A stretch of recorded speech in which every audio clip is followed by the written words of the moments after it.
CitizenTV. So, welcome back to The Explainer. Thank you for staying with us. Now, as we promised you, and we had this conversation a little earlier with retired Chief Justice David Maraga, who is still with us here on The Explainer tonight. He has recently announced his interest in running the country in 2027, and he joins us now once again to talk a little bit about that. Thank you for being with us still, retired CJ. I want to start by asking you to introduce yourself to Kenyans, because for decades we've known you in a different capacity, obviously on the bench. Now, with no political background, how are you introducing yourself to the people of Kenya in your quest to run for office in 2027? Thank you very much, Yvonne, for having me. First, before I introduce myself and I talk about what I am up to, please allow me to express my deep condolences to the families of those who have lost the young ones. In Kenya today, we are in a serious political and economic crisis, one that we have not seen in this country before. Having close to about 200 young people dying in less than 2 years is shocking.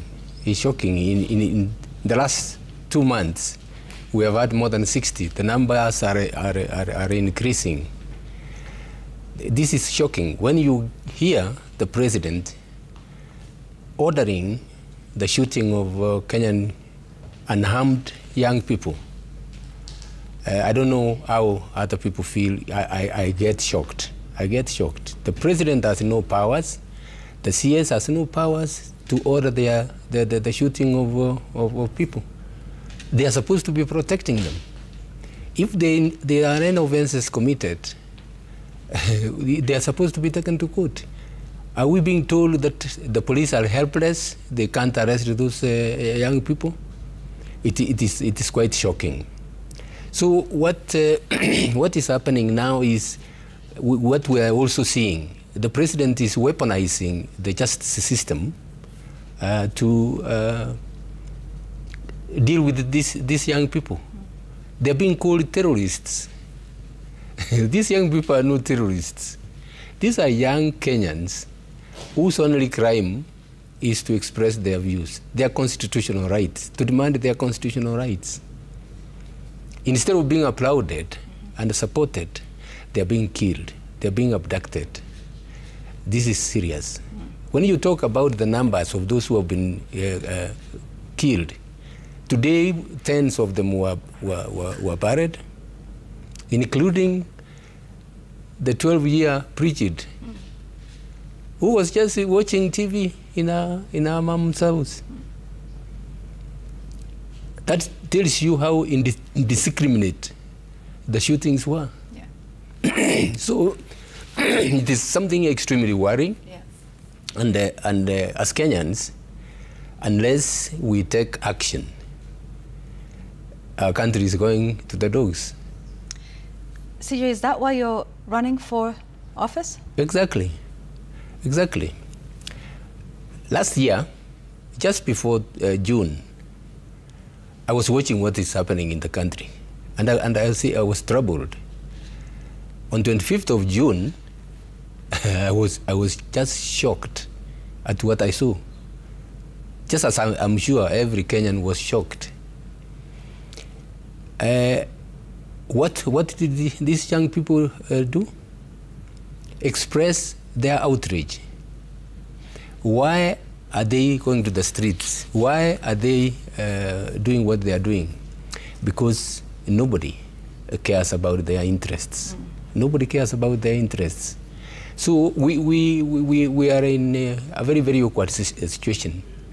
So when I saw that, and I got troubled, you know, the conversation was about what is happening. Yeah. Quite a number of people also talked about that. And then somebody asked me whether or not I had thought of a political seat. I said no. Huh? He said, look, you had better begin thinking. I said, I've never been a politician. I understand if you need to contest the presidential position, you need at least 10 billion. I told them, look, forget about that, this can't go on. And when the conversation went on and a few more people talked about it, of course I was myself wondering whether there's anything I could do. We talked, and after consultation with my family, with friends, and prayerfully reflecting on the issue, I decided to put in my bid. Yeah. Yes. Okay. We will talk about funding, and we'll talk about a lot more. Do you think your lack of a political background is an advantage or a disadvantage? Before we come to that, Yvonne, what does this country require at this moment? With the chaos that are on in the country, we need this country to be reset back to constitutionalism, to the rule of law. We need this impunity to be dealt with square in this country. We need to restore the dignity of our people. You can't have people being killed the way we are seeing. We can't have people suffering and some of them dying from simple ailments that can be treated. We can't afford to have our children sitting at home because there's no funding given for their education. You lose a generation of such young people. We need to restore our economy. I'm sure you're aware that quite a number of corporations have shut down in Kenya and gone to other countries. Some of them have downsized their operations. All this is because of poor management of our affairs. So we need to think seriously about that and change what we can do. And do you believe you are the person to do that? I believe I'm the person who can do it. Why? Why? Because I have experience. I have experience on how government sometimes operates. They would want to intimidate you, not to do what you're supposed to do. I saw that a lot when I was in the judiciary. And I stood firm. When you stand firm, sometimes you confuse them. They don't know what to do with you. So I am ready to stand up to them and demand that we work together. I am, of course, I am not an expert in everything. I'm a lawyer. What I want to offer to the Kenyans is leadership. I will be like a captain. Get competent people in various positions in government, give them the confidence to work, authorize them to do their work, yeah, and demand results. Okay. And you know, we don't have, we are not short of competent people. We have very competent people all over. Okay. I want to understand what it's been like for you, because it's been a couple of weeks, maybe a few months since you declared your bid. I wonder what your experience is so far. We've seen you first out on the streets during protests. We've also seen you doing visits in some parts of the country. What would you say your experience is so far in this sphere of life, considering where you've been and now, you know, sort of going out on the political front? I'm experiencing different dynamics. Different dynamics, talking to people. Mekula tear gas kidogo. For nothing else other than coming in solidarity with the mothers and the siblings who lost their loved ones, I mean, last June. So, I mean, it is an interesting experience, but we live in this country, and we have seen how it goes. I am consulting a lot, and that is what Kenyans are expressing. What Kenyans are expressing are saying, look, CJ, when you get there, please bring a fundamental change to what is happening. We cannot afford to continue like this. Right. Yes. perhaps one of the areas that people think about when they focus on Kenya's politics is how it is run and how it is organized. Would you run on a political party or as an independent? What are your thoughts around that? I would run on a political party or a coalition of parties. In fact, the latter is most likely because I've already got people who are in several parties, and they have said, look, would you like to run on my party? If not, we will support you. We will be one of the parties which will support you. So most likely I will run on a coalition of parties. Okay, and who are these people who are offering you their parties? No, let's not go to the identities, but believe me, there are quite a number of those who are. I mean, the reason I ask is because of ideology in our politics. Yes. And I think that's been an important part of the discussion in this country since independence. And so perhaps just trying to get an understanding of what you think regarding political party ideology, because as you say, if anybody stands up and says, I want to run for office, there's a dime a dozen of people offering you a political party, which, as we know, is just usually in this country a vehicle to power rather than an ideology or a set of principles and values. Yes, I hear what you say. You must, a political party that you are going to run on, or a coalition party that you are going to run on, must be one which reflects your values, which reflects your ideology, which it's, I mean, the constitution of which will itself speak of the type of person they expect you to be. So it is important to have a party. There is one that is, in fact, we are looking at the Constitution and amending it appropriately to suit our vision and manifesto. And when will we hear about this party? Perhaps towards the end of the year. Okay. Yes. All right. I want to ask you, because you mentioned something about, funding elections in this country. You say people told you would need how much to run for president? At least 10 billion. 10 billion. So how do you propose to fund your operations? Because that's the landscape we're in. As I'm sure you're now witnessing as you go, for gatherings and rallies, as you're meeting the people. In this country, we have all of that already. These gatherings are sometimes known as empowerment. What's been your experience? Have you had to pay people to attend? And what's your scope in terms of how much it'll take to fund your campaign? Thanks, Yvonne, for that question. Before I come to the direct answer, the issue of funding of campaigns for presidential and other positions is a major issue in this country. And in my view, it is partly what has brought us to where we are. Why do I say that? I say that because somebody spends whatever amount he spends. On coming in, the first thing he wants to do is to recoup what he has spent. After that, he begins building a war chest. Building it from where? Public resources. And you have looting left, right, and center. Just as I was seated here, we saw a news item where the Auditor General is talking about funding being remitted to non-existent schools.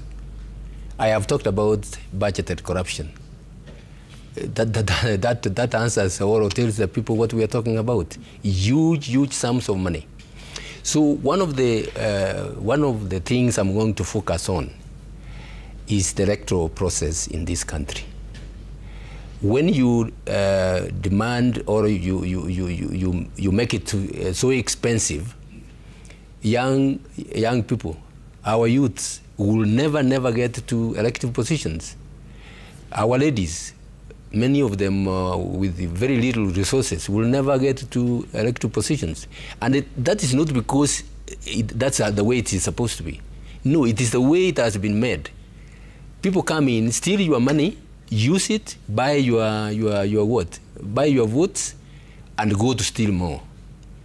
We want to change that. We will change that so that money doesn't count in the elections. Okay, so be that as it may. Yes.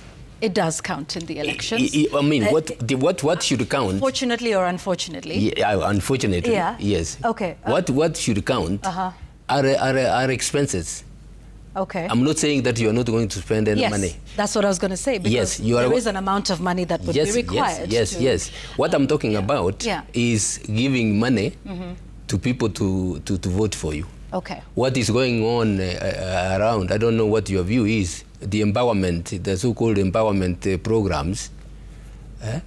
How long are you going to do that? What is your view on the empowerment? My view is that, look, don't go dishing out money to people when you are supposed to revamp the economy so that these people can earn their own money. I mean, you give them 1,000, 2,000 shillings. I don't even know how much is being given. Yeah. How long does it last with them? So what we are going to emphasize, what we want our Kenyans to know, that they should not be bought.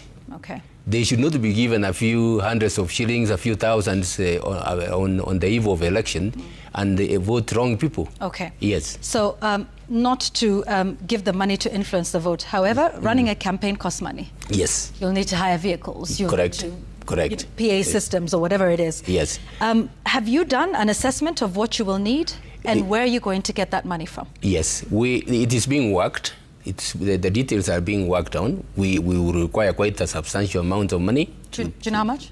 I won't tell now. My people are working on the likely budget. But I'm convinced we are going to appeal to Kenyans, including Yvonne, to contribute to our campaign, and it's going to succeed. The Kenyans will themselves fund this election, and once we are funded and get elected, you can rest assured that anybody trying to twist us or do anything will tell him, look, this is a Wanjiku funded presidency. Yeah, but be that as it may, CJ, Kenyans are going through a tough time. The cost of living is high. What you're talking about is projections and hopes that people will fund your campaign. Are you putting in any money yourself? Very little. Okay. Yes. Very little. How much? I mean, 1-2 million shillings. Okay. I don't have much money. Okay. I don't have much money. But Yvonne, and if you don't get the funding that you require from others, I mean, it's sort of like a budgeting issue, isn't it? Like you make projections that you will get X amount from, well-wishers or Kenyans of goodwill, as you might call them. If you have a funding gap, right, in your campaign operations, how are you going to plug that gap? It is not going to be there. Let me tell you that. The people we are talking to, some we are meeting, are saying, look, when are you setting up the pay bill? We are going to pay. We are not asking a lot of money from individuals. We will leave it open for somebody with the suffering the Kenyans have gone through. Yeah. I can assure you that getting 10, 20, 50 shillings from individuals, 100 shillings will come in. And I can assure you that the assurances we have been given from across the country, we are going to, in fact, if anything, we are hoping to get excess. And my view is that once we get excess, whatever will be left, we'll give it to a public cause. At some point, will you make this public? Yes. We're going what your budget is, what you're hoping to get from the public, and how much you're putting in? Exactly. Okay. We'll hopefully have you here. Yes. At the moment that decision is made. Yes. Retired Chief Justice, what makes you different from what we have on offer? And I'd like to hear. We have a current president that you are hoping to unseat in 2027. Let's start with him first, because the others are all aspirants like yourself. What do you think makes you different from the current president, and why all these Kenyans will support your campaign and go beyond supporting it financially to actually voting for you? Why should you be the one to unseat President William Ruto? President Ruto ran a campaign with very many promises, very, very good sounding promises. bottom-up economic system, very many, very good promises. And people believed him that he was going to deliver. But, I mean, you can also ask yourself how many he has delivered on. Quite a number of those promises he has not delivered on. If anything, he has actually gone against them. He promised young people that upon completion of your education, we are going to work on your employment.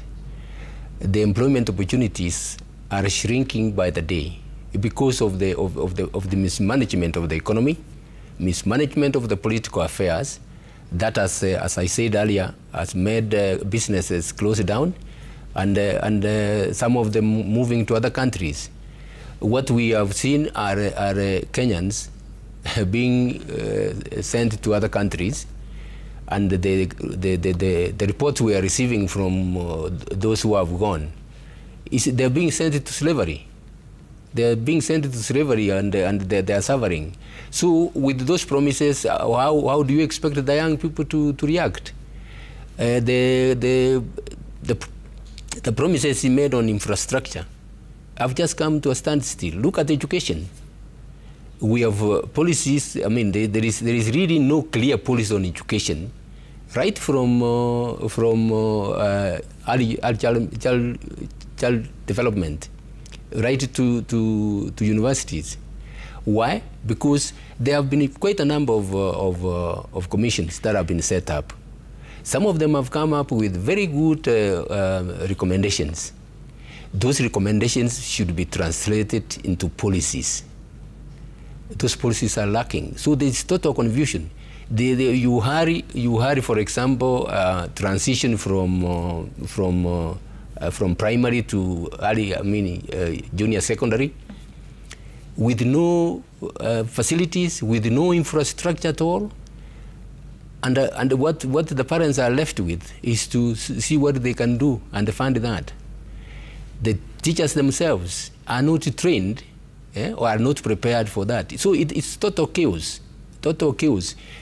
That, I mean, we will have improvements in our education system and all that, but this is supposed to be planned, carefully thought out, planned, so that when you roll out, of course, even if there are any hitches here and there are hitches which can be dealt with easily, okay. Not the way we are in. Now, all those are challenges that Kenyans clearly understand. Yes. How would you do it differently from what the president is doing now?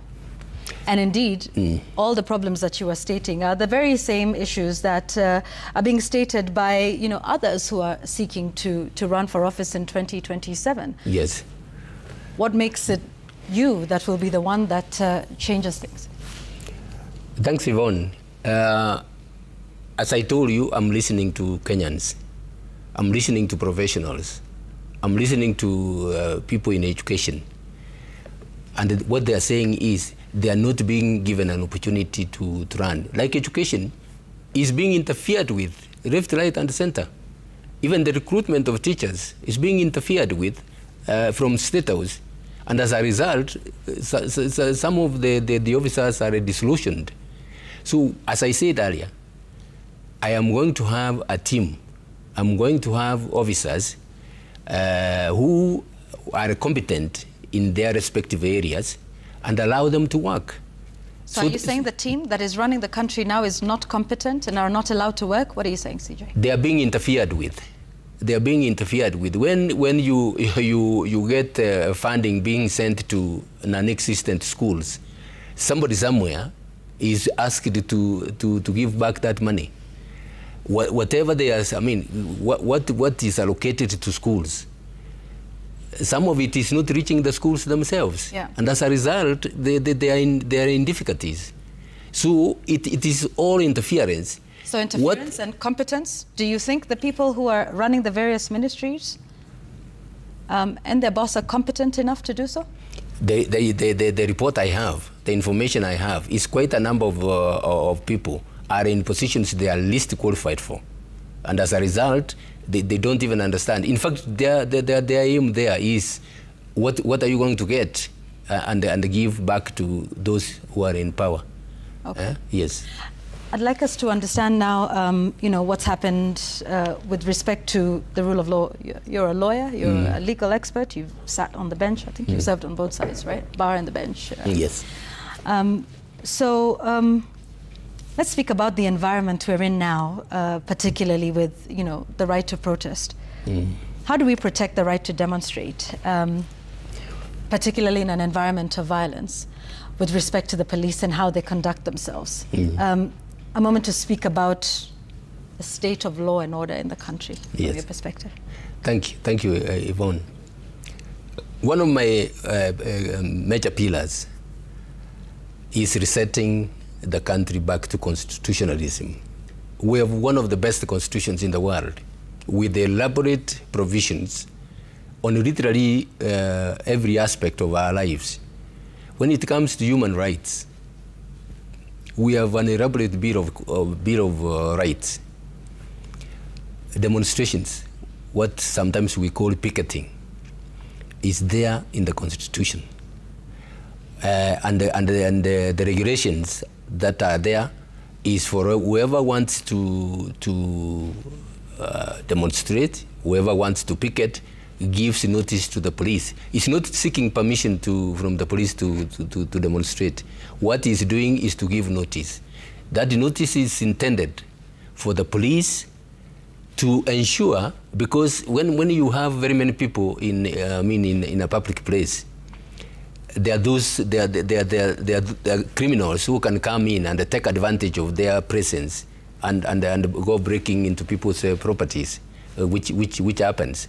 So the police are supposed to guard against that. They are supposed to plan and ensure that as these people are marching here, others are not breaking into shops, behind.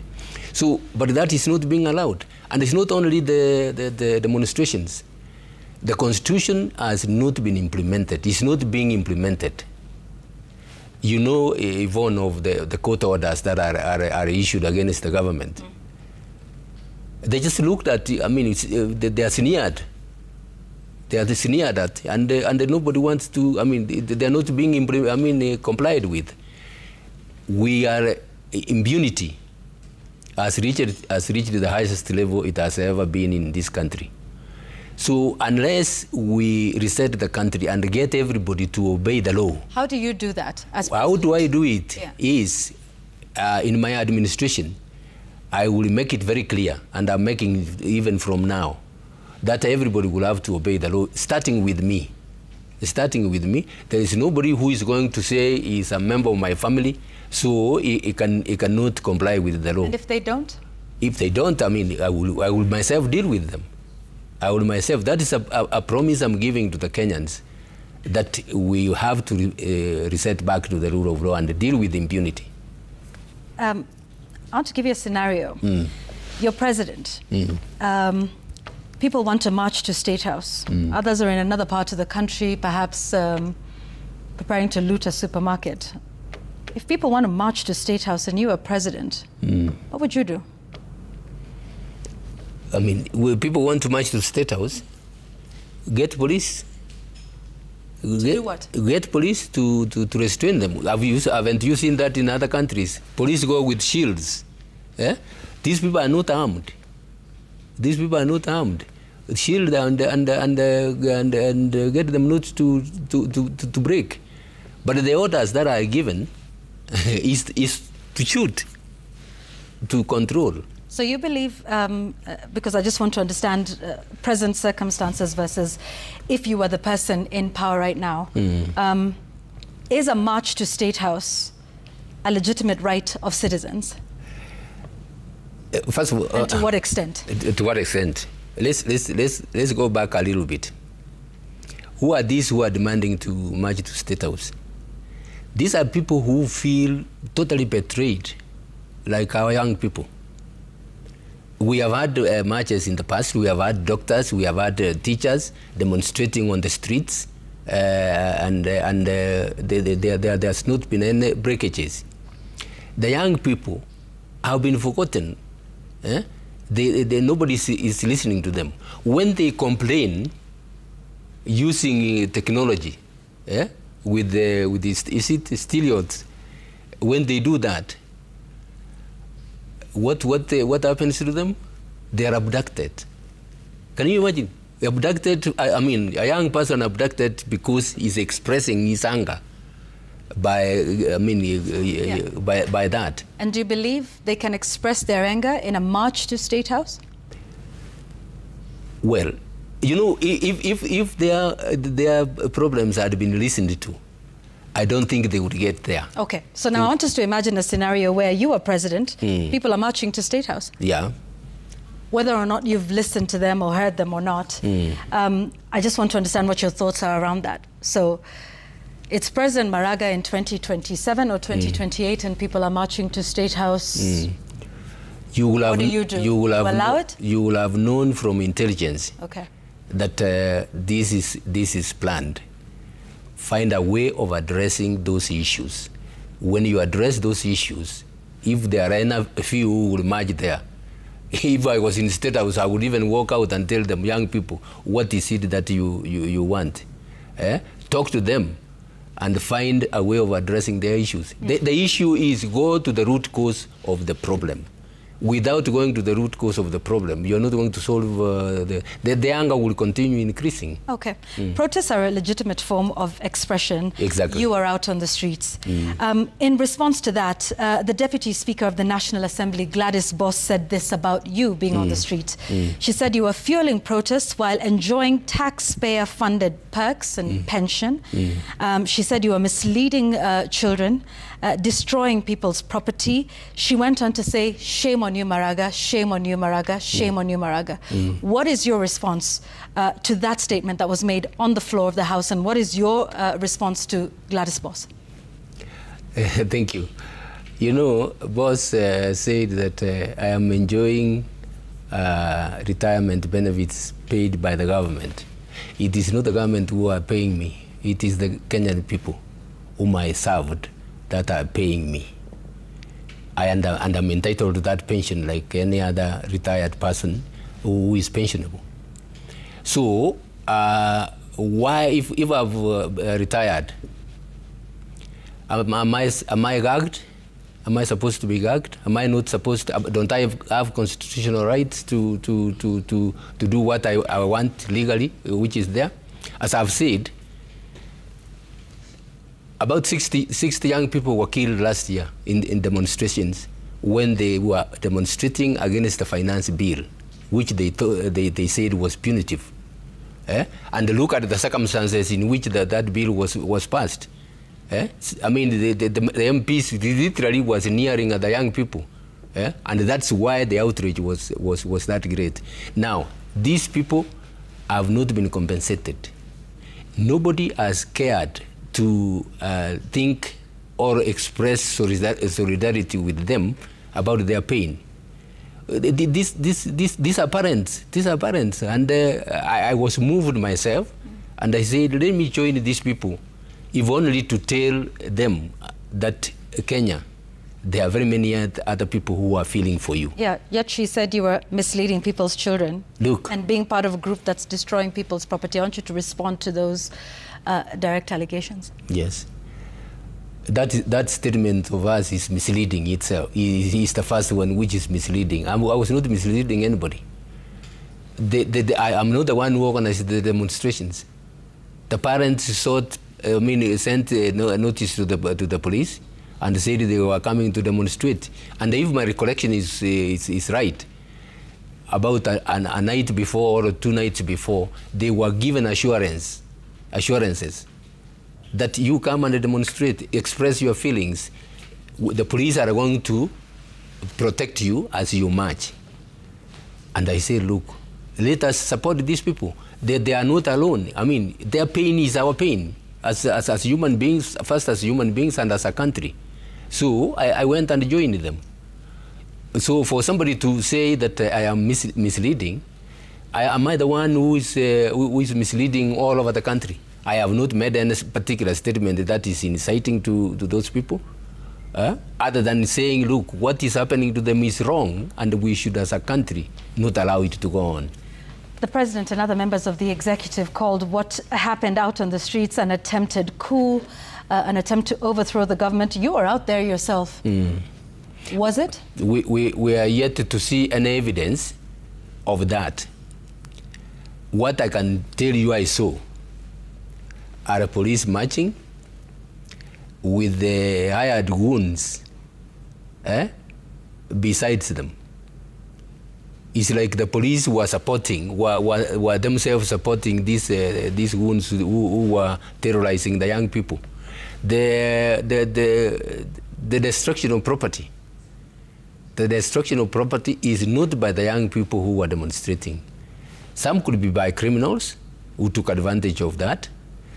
And some could even, I mean, with the information we are getting is some are actually hired goons to do that to justify the use of force by the police, I mean by the government. So that is not an excuse at all. So do you agree or disagree with the characterization of what happened on the streets as an attempt to overthrow the government? I don't, because I can't see, or we have not been told of any organized. You don't go to the streets to overthrow the government. To overthrow a government, you need to plan, you need to allot. What evidence have we been shown? Quite a number of young people have been charged with terrorism. A very serious offense that calls for stiff terms of bail and bond. The whole idea is to punish them, to keep them behind the bars so that they can cause fear to others not to come.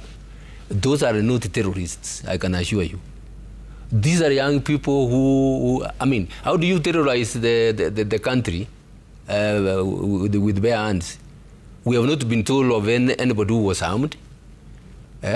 So, I mean, all these are mechanisms meant to cause fear so that the government is able to control and not allow the demonstrations. Whilst they're calling for good governance and you know, observance of the rule of law, you know, there's the slogan that they want the president to serve one term. He says, you know, he wants to serve 2 terms. CJ, they say 1 term. What do you say for Ruto? Look, the condemnations that are hurled against the president, the outrage expressed against the president, if he's listening to what the Kenyans are saying, if he's watching what is there in the social media, should see that he has lost legitimacy to rule. He doesn't have the Kenyan people behind him, and the honorable thing to do is to resign. If he did that, there will be all these things will end, and a new government will come in place. I mean, replace him, and listen to the people. Instead of doing that, he is getting goons to be used alongside the police, and you know that's a very dangerous path. That's a very, very dangerous path. When you go as far as getting goons to do what the police are supposed to do, you are treading on a very dangerous dangerous path. Wait a minute. You see today what I've seen in the news, actually, I mean, carried on CitizenTV, are traders from, was it Ruiru, who are saying that they are coming up to defend their property. Why are they doing that? It's because the government has failed to provide protection that they require. Don't tell me that because of this looting, I mean, of course, they are reacting because they have suffered loss. But go back to who has caused that looting. If the government was being run properly, this would not arise. The traders are taking literally law into their own hands and protecting themselves. Everybody else is going to do that. What is the role of the government? The government is supposed to provide security to everyone so that there is no need for traders to go and employ people who are not trained, people who may even turn against them.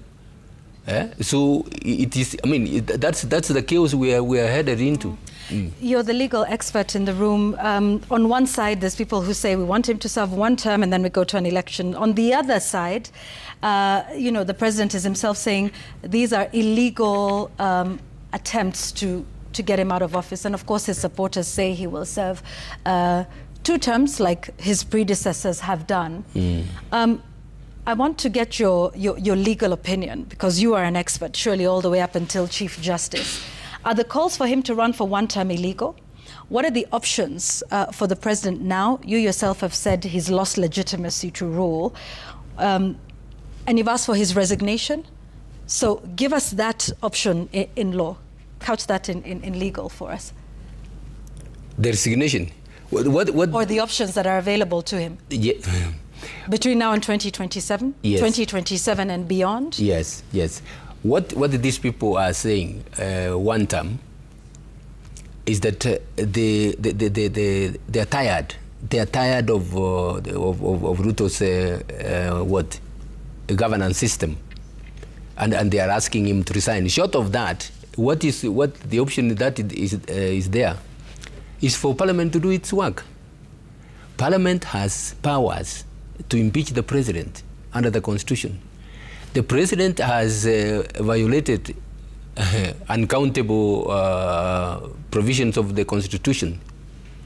If Parliament were doing its work, the president would not be in office today. So what these people are saying when they are talking about 1 term is President Ruto resign.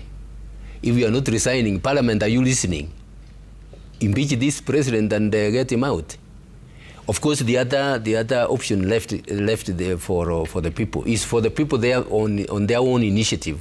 But that's a long process, which will require a lot of funding. I mean a lot of funds, and a process through the IBC. Is a long option. The shortest route to this is for the president to resign, or if he fails to resign, Parliament is supposed to impeach him. But my guess is as good as yours. Yeah, well, Parliament will not do that because it is captured. Parliament is captured. Instead, what they are doing, instead of even asking him to resign, they are now supporting him and telling him go on. Some of them are telling him, look, don't order the shooting of the young boys on the legs. Shoot to kill. We are listening to that. Others are saying, look, if you don't want to give him his full terms, we will still vote for him and fill the ballot boxes. That is the conversation. I mean, what we are hearing from politicians, I don't know whether you can hear of that from a civilized nation. He said he's standing his ground, and we will wait to see what happens. But yeah. So what's your take about where we go from here? How do we get ourselves out of this crisis? You know, what's the way forward? There's calls on the one hand for a cessation of the protests. There's calls for dialogue. There's calls for what we hear is termed an intergenerational national conclave. If such a thing should happen, would you be part of those talks? Yvonne, the course from here, Parliament is, of course, as I've said, is not going to impeach the president. The course from here is for wananchi to prepare and vote out the president. Vote out a government that will reset the country into constitutionalism, that will restore the dignity of the Kenyans, that will rebuild the economy. Talking about dialogue, we have had dialogues in the past. We have had dialogues in the past. They have hardly gone into the root cause of the problems. We had the Kofi Annan dialogue. It came up with several recommendations. Very few of them were ever met. or were ever complied with.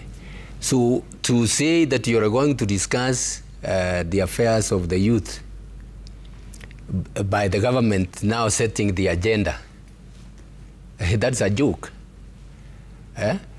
This is supposed to be people-driven. If there is going to be any dialogue, it should be people-driven. So should we have dialogue or no? There are concerns. People are expressing concerns and expressing and saying, look, we should have dialogue. But the government has come up with a conclave, and I don't think it is going to resolve any problems. It is going to get positions for people, and will not address the root cause of the problems. So what can only help is a people-driven dialogue that will involve the youths who have suffered most, and come up with. What do we talk about? What do we talk about? What do we talk about? Why are we here? Why are we here? And maybe a voice from that group. And who would drive that? Because you say it's a people-driven process. That sounds rather amorphous. Who would drive it? There are groups who are already thinking about that. I am myself. Are you part of those groups? I have myself requested and talked with some people. We come together and think about what we should do. Not in my capacity in my capacity as a leader and as a former Chief Justice of this country, and not as a candidate. So we put our heads together and see what we should do for the good of this country. Okay. Yes. So talk again. That's what you're suggesting. To what end? That is talk is going to be talk that is going to like a stopgap, so that the country doesn't descend to anarchy as we are now. Of course, if there are resolutions that will come from those talks, and I believe there will be, which will be asking the president to resign, as I've told you, or demand that Parliament does its work. And if that doesn't happen? If that doesn't happen, as I said, prepare for the election that can vote out the president. Yeah, and the reason I'm asking about it must be done constitutionally. Yeah. Yes. Okay. Fair enough. Because you have said we talk, but with nothing that comes out of it. I'm not saying there's nothing which is going to come out of it. Okay, but yes. So how would you propose, if you had a set of recommendations, to ensure that they are implemented, if you think that the person who's in charge of this country right now is not listening? So how would you ensure that any recommendations from a process that... I can't give you an answer. I can't give you an answer of now. Yeah. Because, it's not that I have answers to that. The people of Kenya, and quite a number of them, will think and come up with a proposal, which I'm sure will be important and will give direction. Okay. I want us to focus on what your plan is in terms of fixing some of the ills that you've talked about in this country. CJ, what's your economic philosophy, and just give us your assessment of the state of Kenya's economy. Where are we? What are some of the aspects of the economy that concern you, and what do you intend to do about them? Thank you, Yvonne. The economy is the backbone of all operations and services that are rendered. Why am I saying that? You need money to render services. Money cannot come from anywhere else other than from taxation. Taxation, you can't tax people who are not earning. So we need to reform the economy. We need to reform the economy. We need to encourage and support private enterprise, especially those started by young people, so that we can have economic activities, vibrant economic activities across the country. Now, what is, and that is one of, as I told you, one of our campaign pillars, rebuilding the economy. And how do we do that? How do we do that is, I have a team which is working on that. We've got, agriculture is the backbone of our economic activities in this country. We know what has happened in the recent past. Instead of supporting farmers with fertilizer so that they can produce, what were they given? Sand. A sand. I mean, a total betrayal. In fact, I don't even know how to describe it. So what we need, the activities that we need to be involved in, is there's a time when we had a lot of industrialization in this country. You remember the times of the East African building, East African what? What was the name? East African Building Society? No. East African Industries. Yes. We had a lot of manufacturing activities going on, and Kenya is the powerhouse in the Eastern African region. But why do you think we've deteriorated? Why we have deteriorated? And what's your understanding, say, of because a lot of what you say is important, revamping agriculture and a number of other sectors. But how do we do that with the current debt that we have? So I just perhaps want to get your understanding of where the economy is, our debt situation, our domestic borrowing, because you will have to think of all of those factors, even as you purport to, revamp agriculture. With what money when we've got a serious debt crisis? Yes. Because of the looting of the covers, the government covers, the government sometimes has reached. That looting is not put back to government. It goes to people's pockets. It goes to overseas. What that does is that it forces the government to borrow even more. The domestic debt itself, what they have taken from the local banks, has made borrowing by individuals from the local banks almost impossible. The interest rates that are being charged, any ordinary business person will not be able to borrow. What has happened in the past? I remember very well when Kibaki came to power. What he did was to stop local borrowing completely, almost minimized it completely. As a result of that, the banks went to the villages to get the people to borrow. The interest rates came down, so there was liquidity in the economy. But the time of Kibaki, what I'm trying to understand is if we understand where we are with the economy right now and our debt repayment. For instance, with the heavy obligations, what are your thoughts around those heavy obligations we have around our debt and your economic philosophy to get us out of that? It's one thing to say we will not borrow domestically, but do you know how much money we need, for instance, to get ourselves out of the debt we have now, who we owe and how we stop digging the hole? Yes, we haven't reached that stage yet. As I told you, I have a team that is working on that. The first thing we will need to do is to audit the public debt. But CJ, you will be in charge of that team. You've referenced your team quite a bit. Yes. So, for instance, we have to repay about 68 billion shillings in debt this month alone, about 1.1 trillion. The team is all well and good, but they will take cue from you. So with the state of our debt right now, 11.3 trillion shillings. Yes. How do we do that? Do we go to multilateral lenders? Do we do concessional lending? We've already perhaps leveraged in the commercial space. What do we do to reconfigure that balance? Yvonne, I told you, we have just started. We have just started. We are preparing our manifesto. We are looking into all that, so that my economic team will come up with the way forward, with the roadmap that can get us out of here. As I told you, the first thing to do is to audit the public debt and see how we can minimize. We will start with wastage. We will start with stopping wastage. I have said before, the first thing we are going to have to do is to deal with corruption head on. And the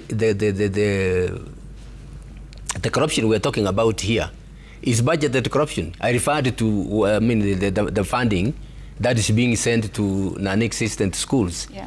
We will put a stop to that, and I believe once we have put a stop to that, and have stopped wastage as much as we can, we are going to have money in the economy. Which are the areas that you see are some of the biggest loopholes for this budgeted corruption?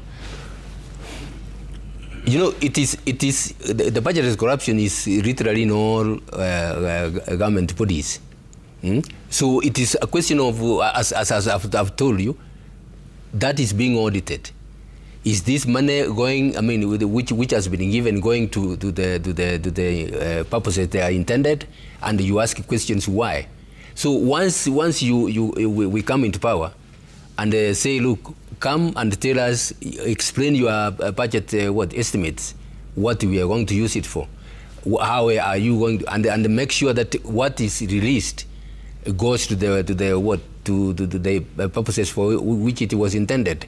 For example, in the Ministry of Education, you have funding going to which is being controlled at the county level and is not reaching the schools. The capitation that is being given to the schools, is not enough for them to run their and yet it has been budgeted. Come to, for example, devolved funding. If you talk about health, for example, 1/3 of the health budget is retained by the central government, and what is given to the counties, and yet that is a devolved function. What the central government is doing is policy and high-level training and a few functions which cannot take 1/3 of the budget. Okay. Yeah. Everybody who's come in or tried to vie for this country has said pretty much the same words you're saying. It's budgeted corruption, zero tolerance. We've heard all the slogans around it. How would you do this differently? There's been, big mega corruption scandals that remain unresolved to date. Forgive us, CJ, if we've heard this before. How is your promise different? What is that one thing that you are able to do that nobody else has been able to do with respect to the war on corruption? We had big fish and small fish, you remember? Yes. We will fry the big fish and the small fish. We will leave no stone unturned. Mine will be a zero tolerance to corruption administration. Pretty much like what you're saying here. Yeah. What would be different about you? What will be different? I want Kenyans to trust me. Of course, that's what... Trust is very expensive in the country. Yeah, just a minute. I will ensure that I get the Kenyans to trust me. What will we do? I will strengthen bodies like EACC and get them to prosecute those who have stolen from government coffers. So prosecutorial powers? Yes. Would that change? In what way? In what way, them lacking prosecutorial powers, does that limit their abilities to fight corruption? Because we already have the DPP. We have the DPP. Yeah. They are hamstrung. Quite a number of their operations are hamstrung. They are arm-twisted. You have seen, quite a number of public officers arrested, and you don't hear about the prosecution of their cases. Well, the EACC could be influenced as well. That's what I'm saying. Yeah. That's what I'm saying. If I give a clear authority to those people, tell them, look, anybody interfering with you, come back to me. And you'll do what? And I will, of course, I will take action against those who are interfering with those officers. I want to assure the institutions that are in place that they will have my back. As an individual, as the president, they will have my back, and I will make sure that they are not interfered with. They are given the independence they are supposed. They are entitled to. They are given funding as much as we can, so that they prosecute those cases. And I can assure you, Yvonne, you get a few senior officials, you get a few governors charged with those offences, you will put a stop to further what? So stealing. let me, yeah, actually, now that you mentioned that, let's turn this a little bit, because as president, the only thing you would be able to do is subject them to the course of the rule of law, right, which is to be charged. And then it would be up to the courts to decide. Correct. Now, at this point in time, we hear of complaints from the executive that these cases are brought to court, but it is the court that fails the people. Now, you've sat on that side of the court. Is that a frustration that you, I mean, you've heard and you relate with, in terms of the judiciary perhaps being also one of the weak links in the chain towards the course of justice? You have said it. There was a time when I was CJ, there was a time, a conference, can I call it a conference, or a meeting was convened at Bomas of Kenya. And the mantra at that time was that the judiciary was the weak link. I stood there and I told them, it is not the judiciary. It is the way things were being done. At that time, I remember vividly telling them that you charge somebody with corruption. You have, I don't know, 40 counts. You have like 20 people charged jointly. Those 20 people will have more than 20 lawyers defending them. That case will go on forever. So it was all that was being done to just camouflage what was happening. What I will do is I will get funding given to the judiciary, sufficient funding given to the judiciary. You know, the judiciary is one institution which the Constitution, whose funding the Constitution has protected. Article 173 provides that as soon as the budget estimates are finalized, the government is supposed to deposit the entire judiciary fund, budget in the judiciary fund. That is not being done. And look at the amount. Now that you're here, tell us, the president did promise, I think as one of his very first acts in office, promised an independent funding of the judiciary. Did that happen? No. You should have known even yourself. It didn't happen. The judiciary's budget is so low that it is hamstrung. It is literally hamstrung. The judiciary is an arm of government, and what it gets is much less than what some departments get. Of course, I'm not saying that the judiciary should get, for example, get more than what goes to education because of the outlay in education. But it is not being given sufficient funding to be able to even employ enough personnel to deal with those cases. When we come to power, Yvonne, what we'll do is to ensure that the judiciary is well funded and liaise with the judiciary itself to fast track, especially those economic crimes. And the recoveries that are going to be there. You have seen EACC recover some money from people. We want to have those cases fast-tracked and many of them prosecuted so that we can recover. Beyond funding, is there something more that can be done to ensure the independence of the judiciary? Do you think there is sufficient independence, so beyond funding, which is obviously an important aspect? You know, Yvonne, even the recruitment of judicial officers and the judicial staff is interfered with by the government. The government has some members, appoint some members to the Judicial Service Commission. There is interference in the recruitment, and leave alone that we have seen cases in the past where a judge gives an order, and the judge is being discussed in Parliament.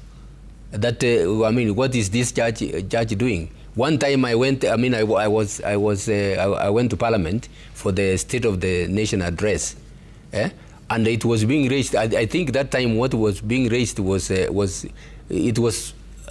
case that Ouko, the former Auditor General, had filed because the parliamentarians wanted him sacked. So Ouko went to court. And there was talk about the judiciary interfering with the parliament's work. I told them off. I told them off that the court was entitled, Ouko was entitled to be given due process. So those are the kind of interferences that sometimes even create fear, especially to the junior officers in the judiciary. So the judiciary should be given complete independence that it has. Not only the judiciary, there are these independent commissions and state offices that are supposed to be given their independence to be able to serve. Yeah, can we speak about just briefly what's happening on the regional and perhaps foreign affairs front? But before we get there, let's talk about the trial of Tundu Lissu in Tanzania. You were there. Yes. Two things, but first I'll start with this one. How did you manage to attend the case without being deported? Your predecessor, retired Chief Justice, amongst others, including Martha Karua, were deported. Why weren't you? Ask me that again. I went there, and I was not stopped. In fact, I went and I gave my passport. I was cleared. I was with the one officer. We were cleared and we went in. A lot was said from that. Some of my detractors said, look, this is a government project. Calls must have been made from high places for him to be cleared without any problem. Why did I go there? We are seeing the civic space shrinking in the region. What affects Tanzania will affect Kenya and vice versa. So I went there in solidarity with Tundu Lissu. The churches against him, and the background information that we had is that Tundu Lissu wanted to contest, and was not being allowed because these Trump churches were coming up. So what we are saying is the civic space, the civic space is being shrunk in the region, and if we want to control that in Kenya, as it is happening in Kenya, if we want to control that in Kenya, we should be there in solidarity with the others. The accusation from the Tanzanian government was that Kenyans were interfering in the affairs of other countries. Do you believe that we are? At least with respect to Tanzania first, yeah. I don't think so. I don't think we are Tanzanians are our brothers and sisters. We have had Tanzanians here, activists here, and the Kenyan government wanted to throw that lady out of this country, and a lot of noise was made, and she was left alone. So there is no interference. These governments are trying to control the affairs by creating fear, making allegations which are unfounded, so that nobody comes up. But where we have reached Yvonne, this is not going to work. This is not going to work. Allow me to say this, Yvonne. What we are seeing in Kenya and in East Africa and most African countries is what I call an extractive system of government. Extractive system of government is one which puts aside the provisions of the Constitution. We are a democracy by Constitution, but in practice we are not.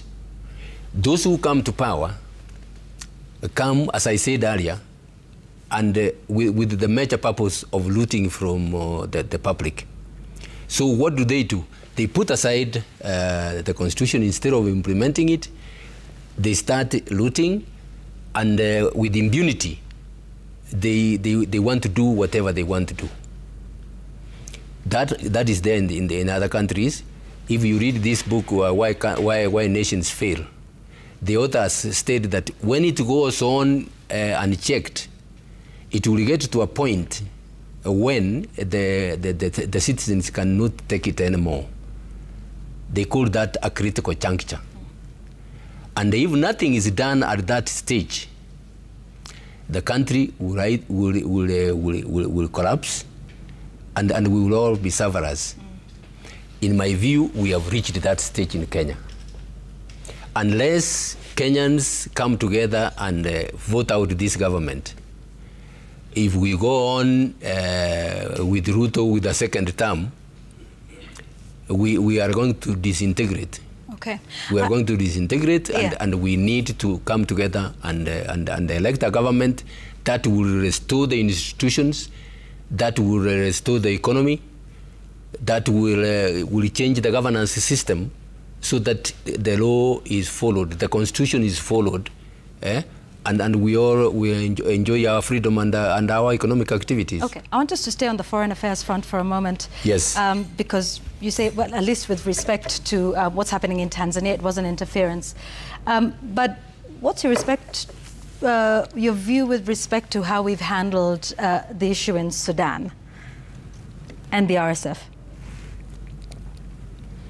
That is one of the surprising things that we noticed. RSF is a group which is fighting the Sudanese government. We invited them here, and we allow them to declare independence in Kenya. What is the message from there? What is the message from there? We are fighting neighboring countries. Whatever their problems are, we are now bringing them here, and we are creating a problem between Kenya and Sudan. So do you think Kenya is interfering in the affairs of Sudan? Exactly. That is serious interference. In fact, the world was shocked. From the media reports that we saw, the world was shocked. There is one senator, I believe, from the United States, who said, what the hell is happening with Kenya? Go back to the background. What we are reading out of that is somebody's personal interests overrides the interests of the nation. Whose personal interest? The system. No, you said the system. The system's personal interests. Who is the system? A system doesn't have personal interests. It is an entity. Yes. So who do you think has personal interests in you know, what I talked about, the extraction and even getting resources from other countries. I mean, it was there. It is there in the media, Yvonne. No, I'm asking you now. It is there in the media. Okay. And there is credible information that this is what drove that. Look at what our handling of the problem in DRC Congo has led to. Kenya, was in the past the place where you would negotiate peace with warring parties in the neighboring countries, and we did very well on that. But not with this system, not with this government. Our armed forces were asked to come back. Something we are supposed to have handled had to go to Arabian countries to be resolved there. We have lost that.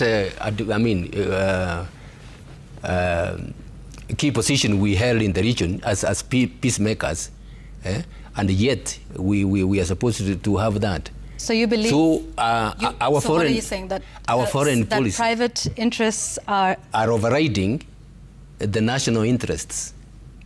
You cannot do that at the expense of the national interests. And you say that those personal interests are present in Sudan and DRC?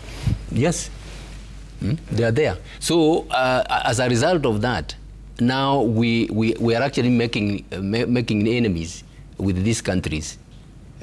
When we should be playing the leading role of keeping peace. I'll come back to the foreign policy in a moment, but I just want to exhaust this a little bit. Should our police be in Haiti? That's another interesting issue. The Americans have not themselves sent their police to Haiti. And what we were reading even in the media, there are challenges about paying the allowances for the police to be there. So I don't know whether I didn't hear that issue being discussed in Parliament. Should we be in Haiti? I don't think we should be in Haiti. To go to Haiti, the president cannot on his own decide and send police to Haiti. That is something. That's a national issue that should have been discussed in Parliament. That even should have involved some public participation.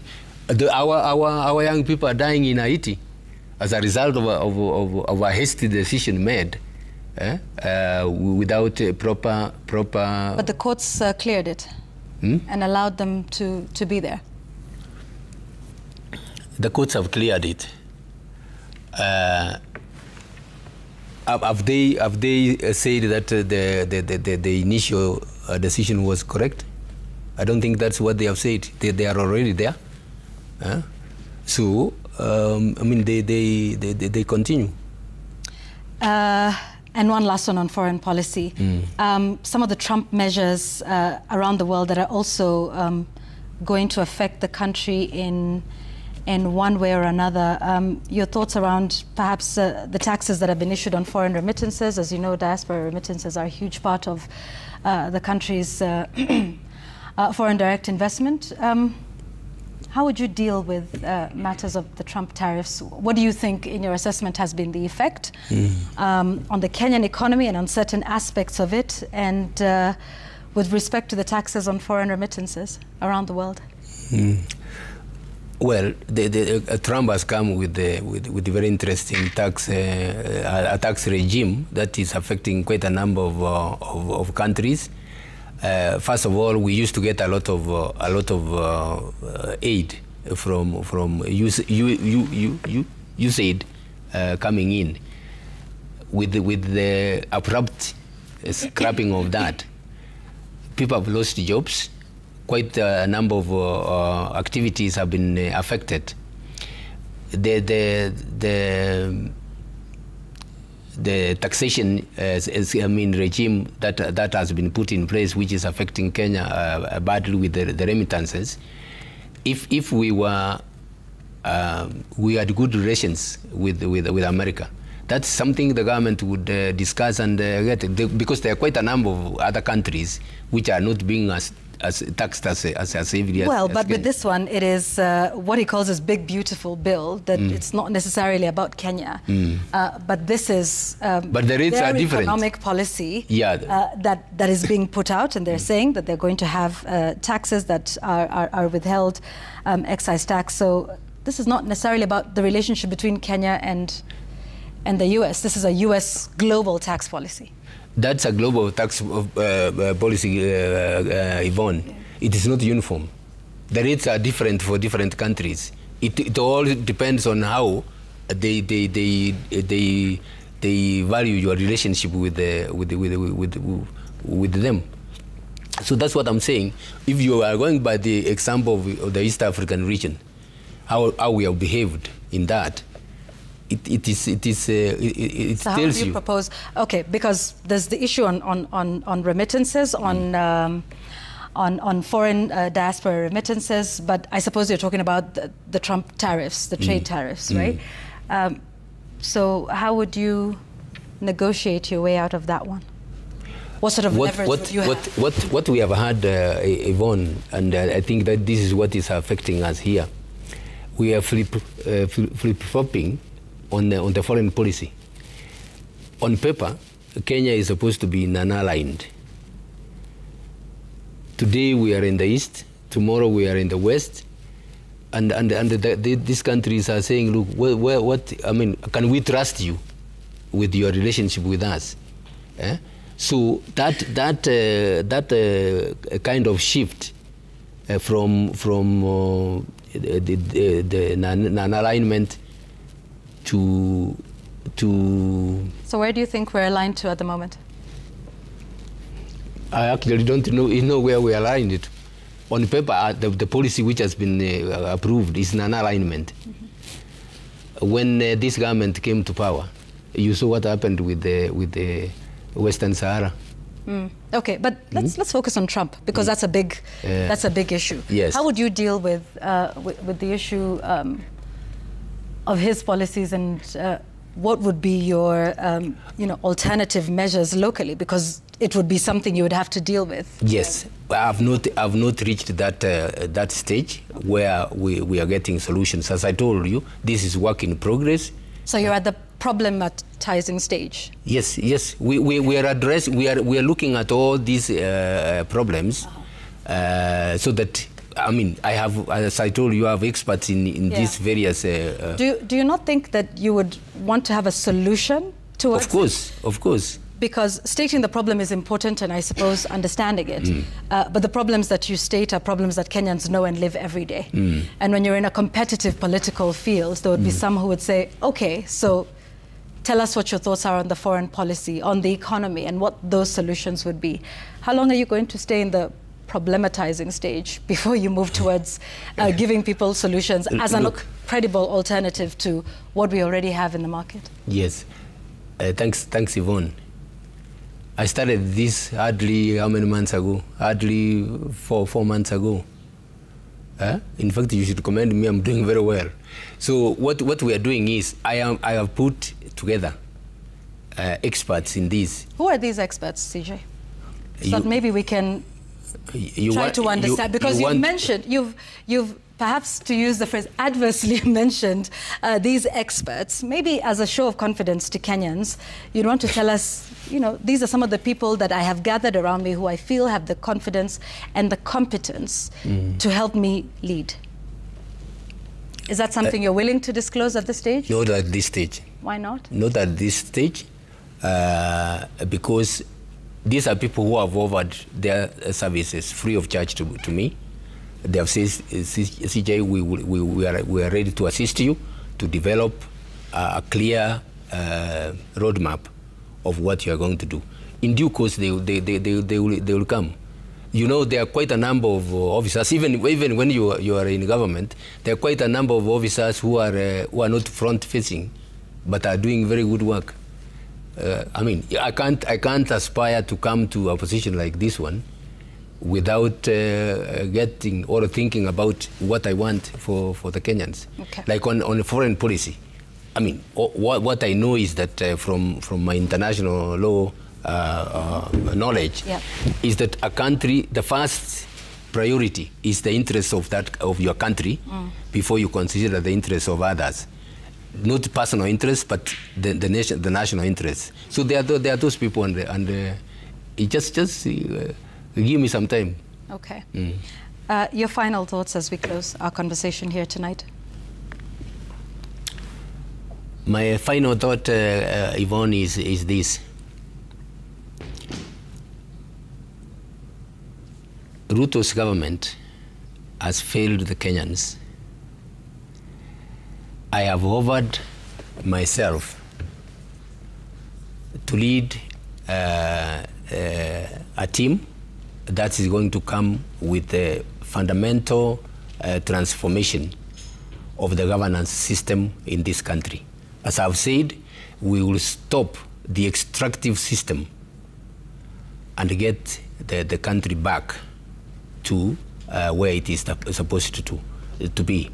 I have said we are going to get the Constitution respected and complied with. That will deal with the issue of impunity.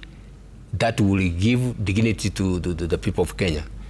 I have said that we are going to restore the independence of our institutions. We are going to restore healthcare. We are going to restore our educational institutions and get us back to where we are supposed to. We are working on ways and means of rebuilding the economy. If we don't do that, if we don't start with stopping the extraction, stopping the looting of public resources, we are going to lose this country. I want to appeal to the Kenyans that let us come up and get registered as voters and vote this government out. Quite a number of people, when I was starting this, quite a number, friends of mine asked me, CJ, why do you, you have retired honorably, why are you going into these murky areas? Why don't you keep your reputation? I thought about that and I asked them. I said, okay, I stay away because I want to protect my reputation. What good will that reputation be to me, leave alone my family, when this country goes up in smoke? There are quite a number of other Kenyans who feel that they should not be involved in the governance of the country. Somebody who is an auditor, is doing his work, is able to pay his bills, is able to take his children to school, says, look, I don't want to be concerned. I don't want to soil my hands. Leave that to the politicians. My appeal is that let us stop that lethargy. Let us be involved in the governance of this country, because, and that has come out very clearly, governance affects everyone. The workers are taxed heavily, but they can't see, where their taxations are going. Let us get together and stop this, so that we can get our institutions working, so that we can rebuild the economy. It's not going to be, a one-day affair. It is going to take time, but with determination. And I want to assure Kenyans that I will not let them down. With determination, we will get our country back. The good people, there is one book I read, said, look, if you want the simplest way to let evil blossom is for the good people to keep quiet. I want to appeal to all Kenyans that let us not keep quiet about what is happening in the country. It is our own children who are being affected. They may not be your child, but they will be your neighbor's child. Let us be concerned and stop this kind of